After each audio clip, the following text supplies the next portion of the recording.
I always thought my marriage was built on trust, understanding, and mutual love. When I first met Alex, I knew he was the one.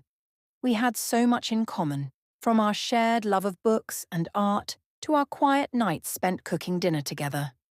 There was something about him that made me feel safe, cherished. The world felt like it was finally aligned when I said I do to him 5 years ago. Little did I know that the happiness I felt would be shattered by an unbearable truth. The first sign something was wrong came on a cool autumn evening. It was a Thursday, and Alex had promised to come home early. He said he had to finish some work at the office, but his voice sounded different, distant, almost hurried. I brushed it off. Maybe he was just stressed. But then, as the week wore on, his late nights became more frequent.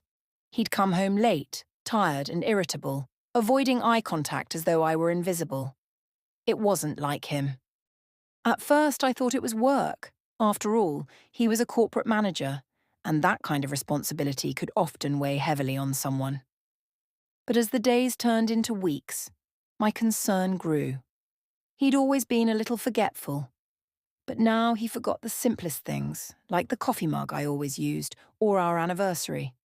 I had chalked it up to stress, but deep down I felt something wasn't right. It wasn't until the text message that everything came crashing down. It was a Saturday morning, and I was lounging on the couch sipping my coffee, scrolling through social media.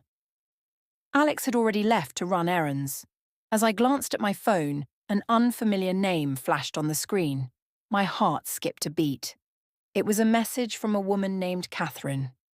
The message was innocent enough. "I can't wait to see you tonight. I miss you already."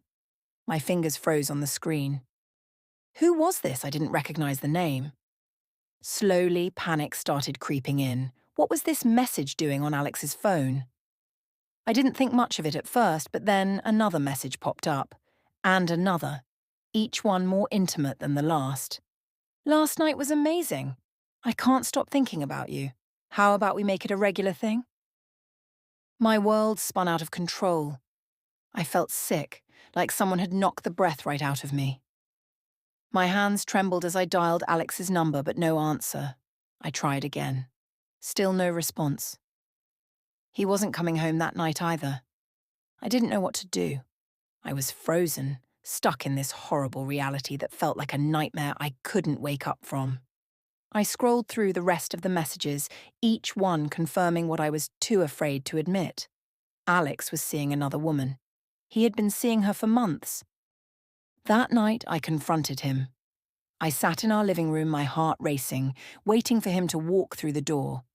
When he did, he looked surprised to see me there, as if he had expected me to be asleep. I didn't know how to start. The anger, the betrayal, the hurt, they all collided in my chest. He could see it in my eyes. There was no escaping the truth. "I saw the messages, Alex," I whispered, my voice shaking. "Who is Catherine?" His face turned pale, his eyes darting to the floor. For a moment he didn't speak, and then, finally, he let out a sigh. "I'm sorry, Lila," he said quietly. "I didn't want you to find out like this, but I—" He paused, taking a deep breath. "I've been seeing her. For months the words stung. I could feel the tears welling up in my eyes, but I refused to let them fall. I had to stay strong." "You've been seeing her behind my back. How long? Why didn't you tell me? Why did you do this?" "I don't know," he murmured. "I didn't want to hurt you. I never planned for any of this to happen. It just did." "Did you love me?"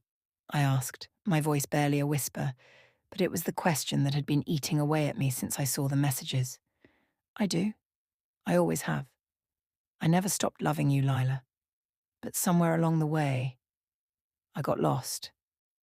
His voice cracked, and I saw the guilt in his eyes, but it wasn't enough to erase the pain that was searing through me. "You think that's enough?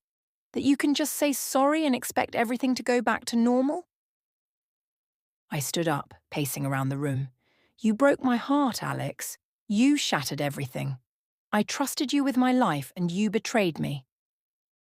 I never wanted to hurt you, I swear, he said, taking a step toward me. I didn't mean for it to get this far. I made a mistake. I was confused. Catherine, she was just someone I don't know, someone who made me feel alive again. But you, Lila, you're my wife. You're the one I promised forever.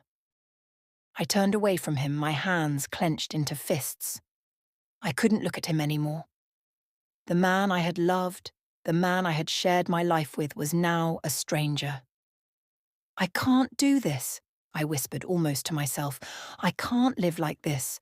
I don't know who you are anymore.